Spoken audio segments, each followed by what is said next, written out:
Welcome to the No to Beijing 2022 podcast. Today I am proud to have the opportunity to speak with Enghebatu Togochog of the Southern Mongolian Human Rights Information Center. In addition to being an author and defender of human rights, he is also a friend. Thank you for joining us today, Enghebatu. Please tell us a little bit about yourself. Thank you for having me. Yes, as you mentioned, my name is Enghebatu Togochog, and I'm a Mongolian born in southern Mongolia, which is also known as Inner Mongolia. I grew up there. I came to the United States in 1998, and in 2001, along with my fellow Southern Mongolians, I established the Southern Mongolian Human Rights Information Center in New York. Since then, I have been working as the director of the organization until today. Okay. Well, what are the conditions in southern Mongolia for the Mongolians in their native land? Um, what's happening in Southern Mongolia is a wholesale cultural genocide committed by the government of China today. The goal of this round of genocide is very clear. The Chinese government is determined to wipe out the Mongolian language, culture, and identity from southern Mongolia entirely to create a homogeneous Chinese society that is free from any ethnic problem.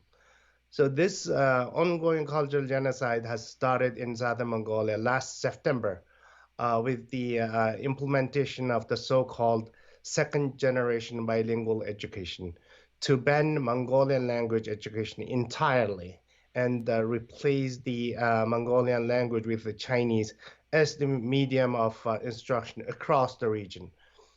In response to this new round of genocide, the entire southern Mongolian population has risen up to protest. More than 300,000 Mongolian students took to the streets, and the millions of parents, teachers, and students carried out a general school boycott. Of course, the immediate response of the Chinese government is a heavy-handed crackdown. Estimated 8 to 10,000 protesters have been arrested, detained, and sent to jail. What followed this, the massive arrest and brutal crackdown, is a wholesale cultural genocide in the name of inculcation of the sense of the Chinese nationality, common identity, a region-wide intensive so-called training program has started targeting all Mongolian teachers, students, parents, party members, government officials, and even ordinary herders. So one of the campaign's official slogans is "Learn Chinese and become a civilized person." These slogans are repeatedly aired through all TV and radio broadcasts across Southern Mongolia. In the past few months, the scope of the campaign has been expanded to destroy Mongolian cultural objects, historical places, and removing anything that has Mongolian characteristics from streets and buildings. And then theoretical backing of this campaign is the so-called second generation ethnic policy that is publicly advertising to wipe out the individual ethnic identity of all so-called 55 ethnic minorities and impose the so-called Zhonghua nationality common identity, or Chinese, simply, Chinese nationality common identity. This is what's happening in Southern Mongolia now. I guess I'll never be civilized. No, if you do not learn Chinese, if you do not speak Chinese, you are not a civilized person, Oh, in according to Chinese government doctrine. do you think the Chinese government deserves to host the 2022 Olympics?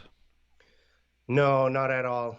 Allowing China to host the Olympics is just like allowing Nazi Germany to host another Olympics.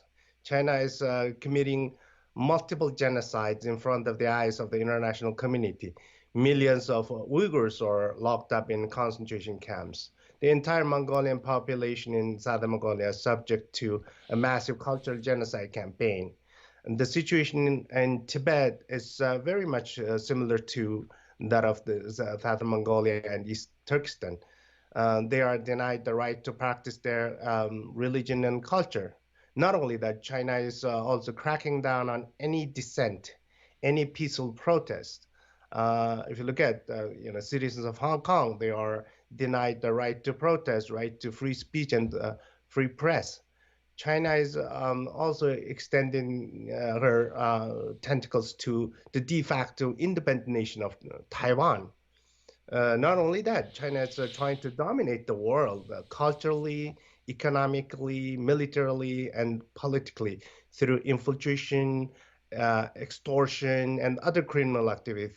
For example, the so called Belt and Road Initiative, Shanghai Cooperation Organizations, Confucius Institutes, and so on, you name it. So the Chinese problem is no longer just a problem of occupation and colonization of southern Mongolia, Tibet, and East Turkestan. It is a threat to humanity. It is an existential threat to the core value of democracy, human rights, and human dignity. Wow. Um, I mentioned earlier that you were an author. Could you tell us a little bit about your book? Yes, the recent book I published is entitled "Genocide on the Mongolian Steppe," which is a translation work.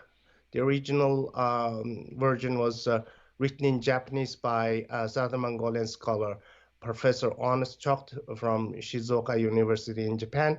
And the book consists of first-hand personal accounts of Southern Mongolians who had survived the massive genocide the Chinese government and Chinese settlers committed in Southern Mongolia during the 1960 through 1970s.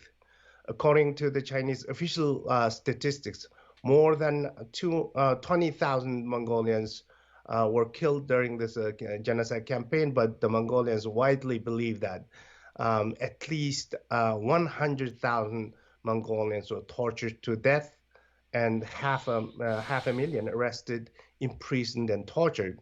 This means one third of the Mongolian population was persecuted just for being Mongolian. That's terrible. Uh, if there's anything else you wish to say, I'll give you the last word, sir.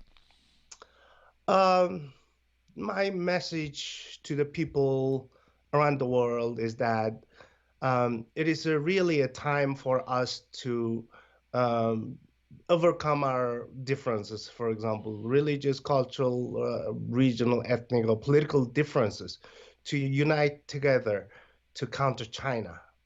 Um, if we fail to take immediate actions, the same tragedy will be repeated in countries of BRI, Belt and Road Initiative countries, and even countries of free world, including the United States and Europe.